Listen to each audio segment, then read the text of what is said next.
우리가 충신이란 무엇일까 이렇게 말을 하면 나라를 위해서 바친 사람 이렇게 말을 하지만 조금 정의하기가 어렵습니다. 그럴 때마다 이순신 장군 같은 사람 이러면은 그 충신이라는 단어가 제 마음에 쏙 들어옵니다. 사랑이라는 단어 역시 마찬가지입니다. 모든 노래나 언어에 사랑이 없는 것은 하나도 없습니다.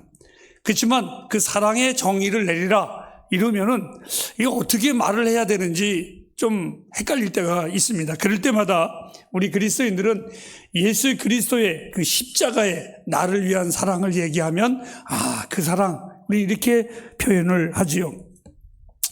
믿음이란 무엇일까? 이렇게 얘기할 때에 이 질문에 합당한 인물을 소개하면 됩니다. 그 사람이 누구냐 하면 바로 오늘 전할 아브라함입니다. 믿음이 무엇인가를 보여준 사람이라고 우리는 표현을 하지요.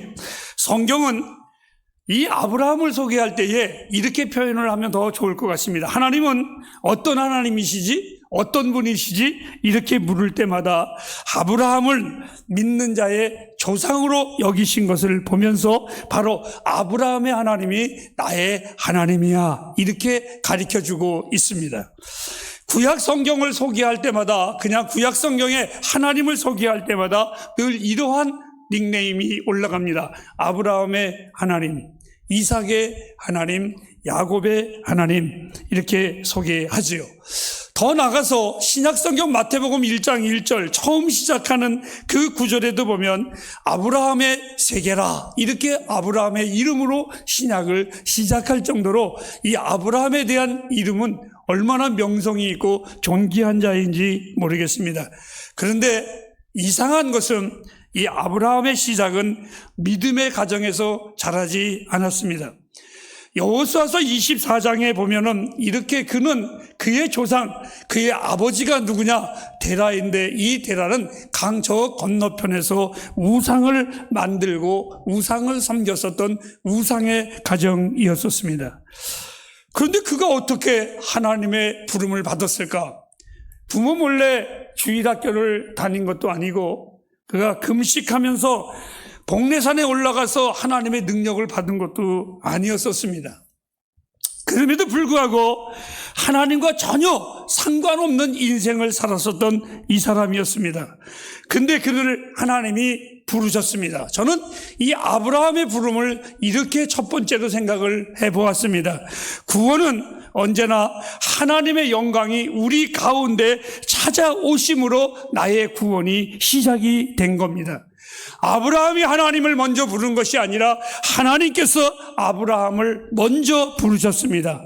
더 나아가서 세상이 하나님을 사랑한 것이 아니라 하나님이 세상을 이처럼 사랑하셨습니다. 저는 아브라함의 인생 가운데 몇 가지를 나누어서 여러분에게 때로는 두서없이 그냥 소개하듯이 말씀을 전하겠습니다.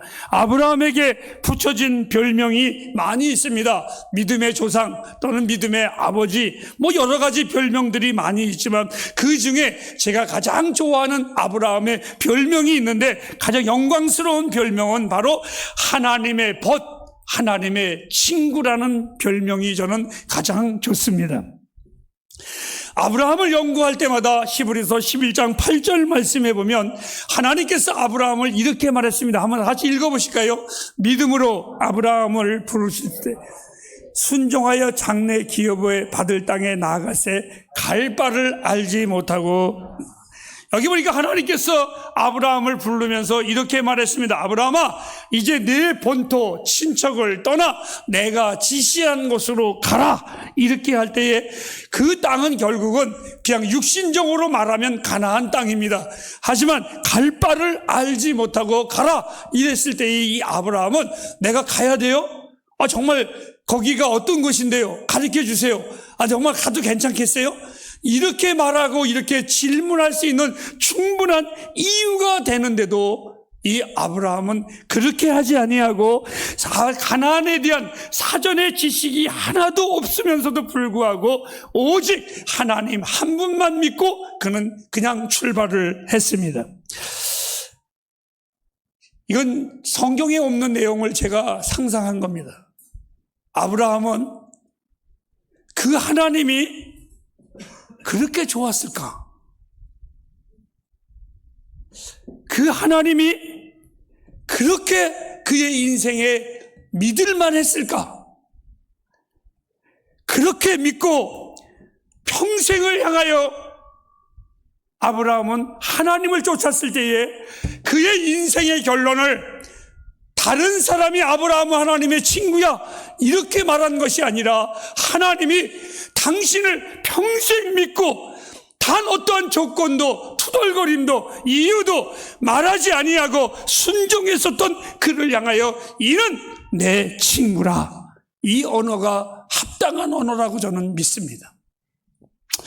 하나님 말씀 한마디에 자기의 인생을 건 사나이가 이 아브라함입니다. 아브라함에게 이 땅에서 삶은 한마디로 말하면 외국인과 나그네의 삶을 살았습니다. 여러분들은 아마 이것을 아시나요?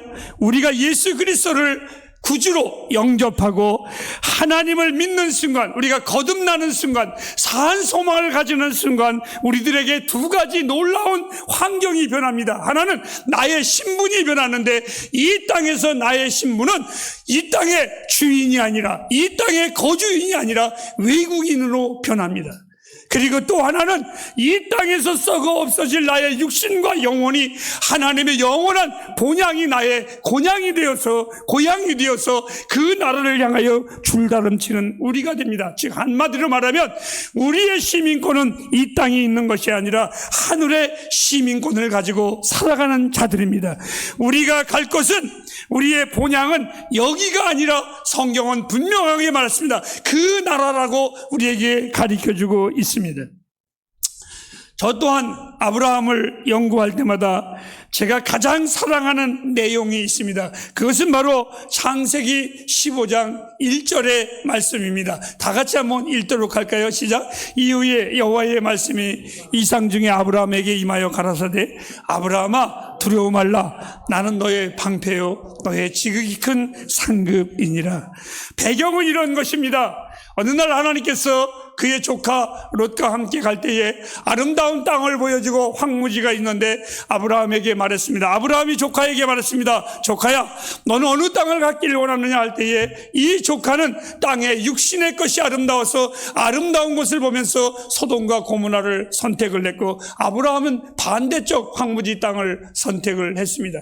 결과는 여러분이 잘 알다시피 소돔과 고모라가 멸망했고 적들이 쳐들어와서 고통도 당했습니다. 훗날은 멸망도 당했지만 그때에 이 조카 롯이 적군에게 포위되어 모든 전리품과 모든 식구들이 다 빼앗겼을 때에 아브라함이 그 소리를 듣고 그 적군을 향하여 전진을 합니다. 새벽에 갑니다. 그리고 그 전쟁에서 아브라함은 승리를 합니다. 승리하고 돌아올 때에 소돔 고모라 왕이 나와서 너무나 좋아서 아브라함이여 당신으로 인하여 우리가 승리했으니 이 전리품을 당신에게 주기를 원합니다. 이렇게 말을 했습니다. 그때에 아브라함은 단호하게 거절을 했습니다. 그 준다라는 것을 가지고 왔으면 배불렀을 텐데, 제가 지난번에도 말씀을 드렸습니다. 때로는 누가 나에게 돈을 준다고 할 때에 단호하게 제가 거절을 합니다. 왜? 그들의 성품을 알기 때문에. 중국의 친구들은 무언가를 나에게 주면 반드시 무언가를 요구하게 되어 있습니다. 그리고 그들은 늘 말을 합니다. 저 박용환이가 돈이 있는 것은 자기가 준 것으로 있다라고 말을 할 겁니다. 하지만 그러한 유혹에 넘어가지 않는 것은 참 힘듭니다. 다 거절을 하고 내려오는 내 마음에 기세 등등해서 내려오는 것이 아니라 나도 인간인 거로 받았어야 되는데. 그리고 집에 오면 제 아내가 돈이 좀 필요한데 남편으로서 그것만큼 세상 쪽팔린 적이 없습니다. 그때 그는 보고 다시 전화해서 보내라고 할까? 이런 유혹이 얼마나 많이 있는지 모릅니다. 솔직한 마음입니다, 여러분. 돈 싫어하는 사람 있습니까? 없습니다, 여러분. 그런데 이 아브라함이 아마 그것을 거절하고 당당하게 돌아온 것이 아니라 아마 돌아올 때에 저와 똑같은 마음이 아브라함에게 있었던 것 같습니다. 그때에 하나님은 아브라함에게 이렇게 말을 합니다. 아브라함아, 내가 고향으로 돌아가는 동안에 아마도 양떼를 가진 자도 너는 만날 것이란다. 너는 양 한 마리 없지만, 너는 전쟁에서 승리한 장군이지만 승리한 것에 비해서 아무것도 아니하는 저들은 너무도 양떼가 많을 것이고 세상에 많은 자도 내가 가는 길가에 만날 것이란다. 그리고 너는 하나님을 믿으면서 하나님을 믿기만 하면 그 하나님이 다 해준다라고 큰 소리 쳤지만, 용하나 너보다 땅을 가진 자가, 너는 단 한 평의 땅도 없지만 이 땅을 살아가는 동안에 나그네의 길을 걸어가면서 너보다 땅을 많이 가진 자들도 너는 만날 것이란다. 그때마다 잘 들어라. 절대로 기죽지 말라. 아브라함아, 너는 이 땅의 소유라고는 없단다. 너는 나그네여 외국인이란다. 그러니 두려워 말라. 내가 너의 소유요 너의 유업이란다. 이 위로의 소리를 들었을 때에 아브라함은 하나님 앞에 무릎을 꿇고 멜기세덱 앞에 11조를 바치며 엄청난 하나님의 복을 받기 시작을 합니다. 사랑하는 여러분, 아브라함은 분명히 알았습니다. 내 인생에 승리한 것은, 내가 싸움에서 승리한 것은, 내가 정말 잘 사는 것은 저들이 나에게 물질을 주고 내가 싸움을 잘해서 승리한 것이 아니라, 이 세상이 준 것이 아니라, 나의 승리는, 나의 물질과 나의 건강과 삶의 비결은 하나님이 주신 거야. 나는 그래서 하나님만이 의지하고 하나님만 의탁할 것이야. 이 아브라함에게 하나님이 말씀하십니다. 두려워 말라. 나는 너의 방패요 너의 지극히 큰 상급이니라. 나그네의 인생길에 가장 중요한 것이 여러분 무엇이라고 생각을 하십니까? 바로 지극히 큰 상급입니다. 이 상급은 어떠한 것인가? 아브라함에게 가나안 땅이 지극히 큰 상급일까요? 아닙니다. 하나님께서 아브라함에게 하늘의 묵별과 같이 바다의 모래알과 같이 네 자손을 내가 많이 줄 것이란다. 여러분, 그것이 아브라함의 상급일까요? 아닙니다. 아브라함의 상급은 이삭 하나를 주었는데도 불구하고 하나님 원망하지 않았습니다. 하늘의 별같이 준 것이 아니라, 모래알과 같이 준 것이 아니라 하나 주었는데도 그는 불평불만 하지 않았습니다. 왜요? 그의 상급은 가나안 땅이 아니라, 자식이 아니라 바로 하나님 자신이었습니다. 하나님이 그의 상급이었습니다. 나 여호와로다. 누가 이 상급을 측량할 수 있겠습니까? 누가 이 상급을 가져올 수 있겠습니까? 믿는 우리에게 하나님은 당신 자신을 우리에게 주셨습니다. 이것을 성경은 무한한 분깃이라고 말합니다. 나그네에게 필요한 것은 무거운 짐이 아닙니다. 바로 무엇이 필요합니까? 동행자입니다. 오늘 성경은 이 동행자가 누구입니까? 나는 너의 지극히 큰 상급이니라. 저는 분명히 하나님이 나의 상급이라는 복을 다 말씀드리지 못해 이해를 못하겠습니다. 하나님이 나의 복이라는 것이 얼마나 큰 복인지를 내 언어로, 내 마음의 표현으로 나는 할 수가 없습니다. 그런데 분명히 다 이해하지 못하지만, 성도님들, 나는 우리 햇불 가족들에게 말합니다. 여러분들, 우리가 의지해야 될 것은 하나님이십니다. 인생길 나그네의 길을 걸어가면서 사람 의지하지 마세요. 인생길에 우리는 동반자가 될 수 있지만 내 인생길을 인도할 분 하나님뿐이 없습니다. 이 하나님 의지하시기를 바랍니다. 아브라함은 성경에 이렇게 말했습니다. 갈 바를 알고 떠난 것이 아니라 갈 바를 알지 못하고 떠났습니다. 우리의 인생길 아무도 모릅니다. 저의 길은 얼마 남지 않은 인생길이지만 어둡습니다. 자신 있게 말씀을 못 드리겠습니다. 때때로 간혹 내 안에 나도 모르는 불신이 들어올 때에 마치 나는 하나님 앞에 추방당한 목사와 같습니다. 나 같은 것이 하나님이 인정해 줄까? 추방당한 느낌이 들 때가 있습니다. 그러나 그럼에도 불구하고 저는 나를 향한 하나님의 축복을 저는 사모합니다. 나의 인생을 만드신 하나님, 내 인생길도 만드신 하나님이십니다. 내가 어떻게 될지, 내가 어디로 가야 할지, 내 인생의 종착지가 어디인지. 그래서 내가 구하는 것은 끊임없이 하나님 나에게 이러한 길을 주십시오, 이러한 복을 주십시오, 이 기도가 아니라 내 인생에 늘 기도하는 것은 하나님이여 내 영혼에 하나님의 임재를 갈망합니다. 나를 알고 계신 하나님, 나와 동행하심을 저는 믿습니다. 나그네에게 정말 가장 행복한 것은 자기를 인도해 줄 분과 동행하는 것입니다. 그분이 바로 하나님이십니다. 나그네 아브라함은 가나안에 들어가서 집을 짓고 산 것이 아니라 성경은 장막에 거하였습니다. 이 장막은 아브라함뿐만이 아니라 그의 아들 이삭도, 그의 손자 야곱도 장막이라고 성경은 쓰여져 있습니다. 여러분, 오늘날로 말하면 텐트입니다. 청승 맞을까요? 아닙니다. 텐트 생활은요, 낭만이 있습니다. 그리고 텐트 생활하는 사람들은요, 여유가 있습니다. 그리고 텐트 생활하는 사람들은 조급하지 않습니다. 가나안이 마치 자기의 마지막 땅이 아니라 이 아브라함은 알았습니다. 내 종착지는 가나안 땅이 아니라 나는 하나님께서 내 지시한 본향이 있다. 그곳을 가기 위하여 이 아브라함은 언제나 떠날 준비를 하기 위하여 장막을 치고 살았습니다. 그 이유는 오늘 이 성경에 하나님이 경영하시고 지으실 터가 있는 본향을 바라봤음이니라. 사랑하는 햇불 가정 여러분, 우리는 나그네입니다. 본향을 향하여 가는 외국인입니다. 이런 생각 해보았습니다. 아브라함에게 있어서 그의 인생에 가장 복된 사건이 무엇일까? 아브라함의 인생에 이삭을 낳았을 때일까요? 아니면 싸워서 이겼을 때? 아브라함의 인생에 가장 축복된 시간은요, 성경에는 없는데 성경에 있는 말로 제가 하는 겁니다. 갈대아 우르를 떠났을 때였습니다. 이것은 제 인생하고 비교를 해보았습니다.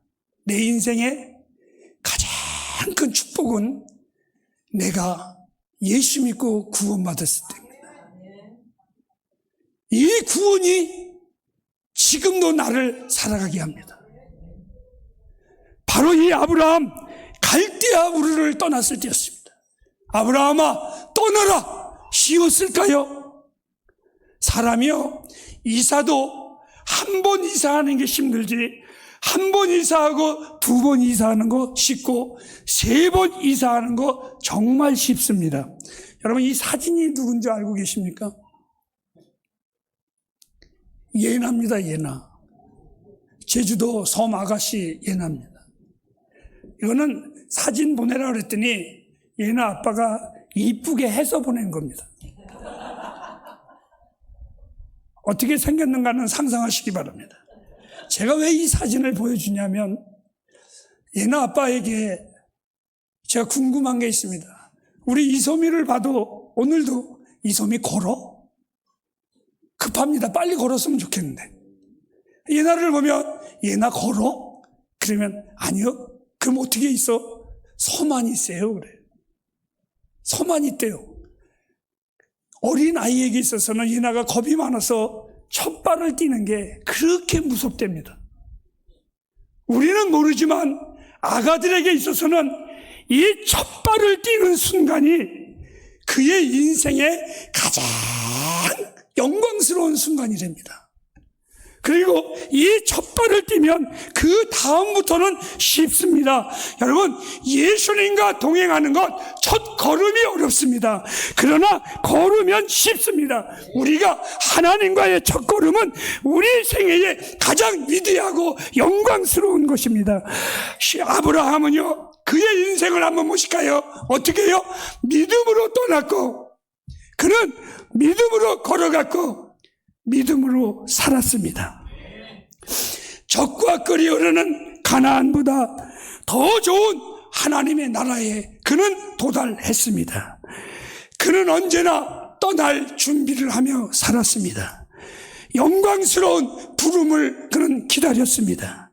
그래서 그는 장막 안에 거하면서 만족하고 즐거워했습니다. 우리는 여러분 잊지 마세요.